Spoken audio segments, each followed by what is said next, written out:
Karibu mpendwa msikilizaji na mfuatiliaji wa St. Gaspar Media katika kipindi cha maisha ya watakatifu. Ikiwa leo ni tarehe 11 ya mwezi Aprili, tunasikiliza na kutafakari juu ya maisha ya Mtakatifu Gema Galgani. Gema alizaliwa katika nchi ya Italia mnamo tarehe 12 ya mwezi Machi mwaka 1878. Gema alikuwa mtoto wa 4 katika familia ya Enrico na Aurelia. Wazazi hawa walikuwa watu wema sana na wacha Mungu pia.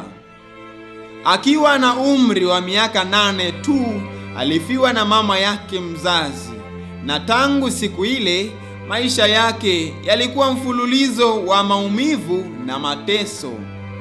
Baadhi yalisababishwa na afya yake mbovu, mengine na hali mbaya ya kiuchumi ya ndugu zake, pengine na madharau ya watu walioyacheka mazoea yake ya kidini, na pia usumbufu mwingi ambao kadiri ya Gema ulisababishwa na Shetani mwenyewe.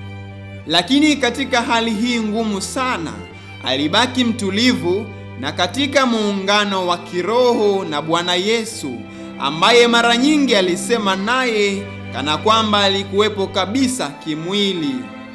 Kutokana na afya yake dhaifu, mnamo mwaka 1894 daktari wake alimshauri aache shule. Alipata komunyo ya kwanza akiwa na umri wa miaka 9.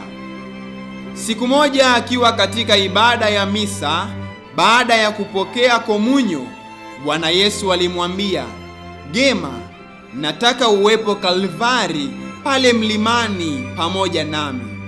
Baada ya kuugua muda mrefu na kuvumilia mateso mengi kwa uvumilivu, Gema aliweka nadhiri ya usafi wa moyo, akimwahidi Mungu kuwa akipona ugonjwa wake atatolea maisha yake kama mtawa.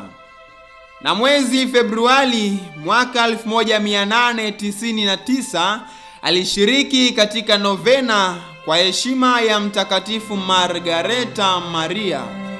Mtakatifu Malaika Gabrieli alimtokea na kumwahidi kusali novena pamoja naye. Alisali pamoja naye usiku mzima na kumwambia amuone muungamishi wake ili apokee komunyo takatifu. Mara baada ya kupokea komunyo hiyo akapona kabisa. Gema alipenda sana kuwa mtawa.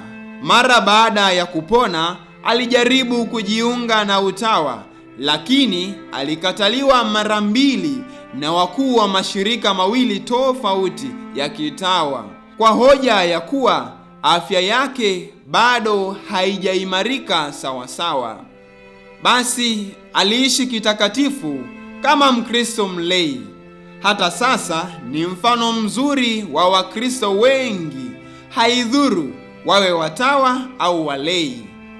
Tamaa yake ya kufanana na Yesu ilikuwa kubwa. Siku moja alisema hataki kuyatazama mambo yoyote yenye kumhusu Yesu ila tu mateso yake. Hivyo alianza kuitwa mwana wa mateso yake Yesu. Alimpenda Yesu kwa upendo mkubwa sana, hata alitaka kuteketezwa kwa mapendo ya Yesu na kujiita Gema wa Yesu. Mawazo, maneno na matendo yake yalimwelekea Yesu tu.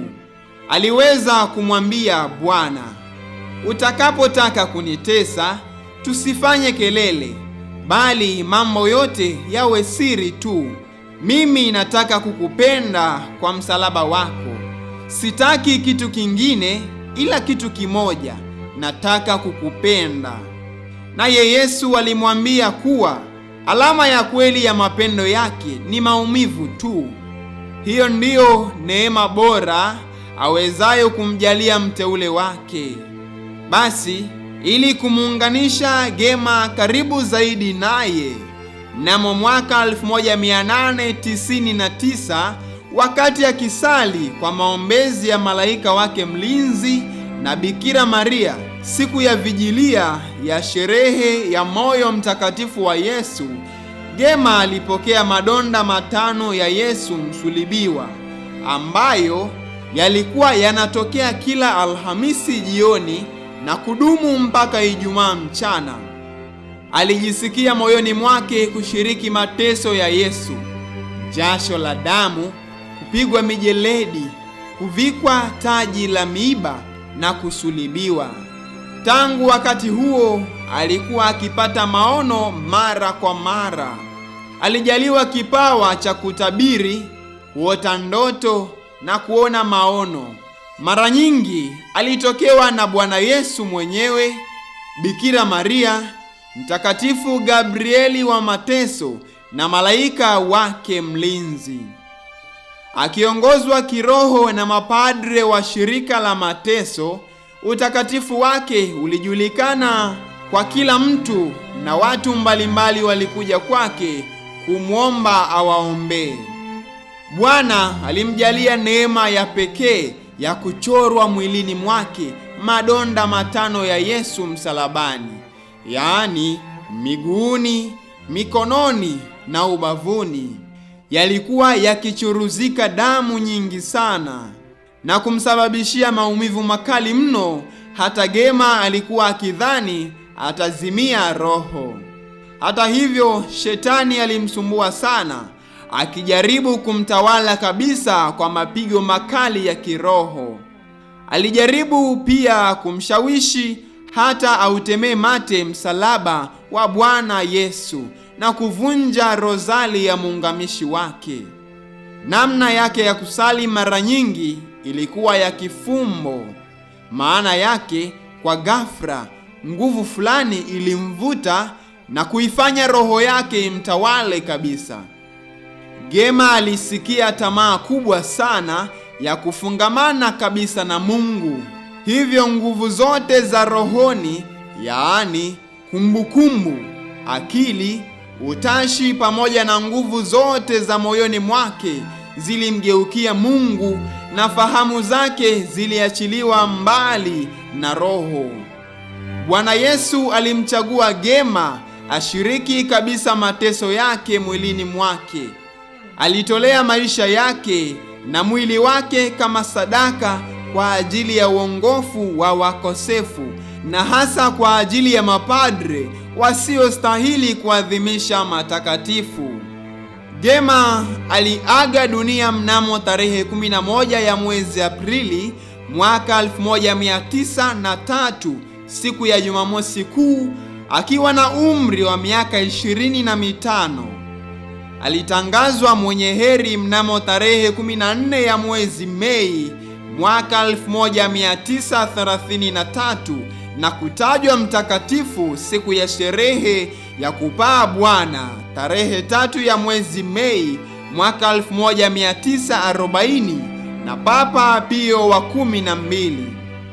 Mtakatifu Gema anatufundisha kwamba maumivu tupatayo mara nyingi yaweza kutusaidia kukua katika upendo wa Bwana, tukiyapokea bila kunung'unika. Katika hali hii, badala ya kusema nimeachwa na Mungu, ni afadhali kusema ni wazi kuwa Mungu ananipenda. Itukuzwe damu ya Kristo! Milele amina. Tafakari fupi inayotokana na maisha ya Mtakatifu Gema Galgani. Sitakufa wala sitaishi mpaka Yesu awashe ndani yangu sehemu kidogo ya upendo wake. Nampenda Yesu na si zaidi. Watakatifu wengine tarehe 11 ya mwezi wa 4. Watakatifu Stanislaus, Salon, Maximus, Hilari na Consensus wafiadini wa Moroko, na pia watakatifu Fortunatus na Donatus wafiadini wa Afrika Kaskazini.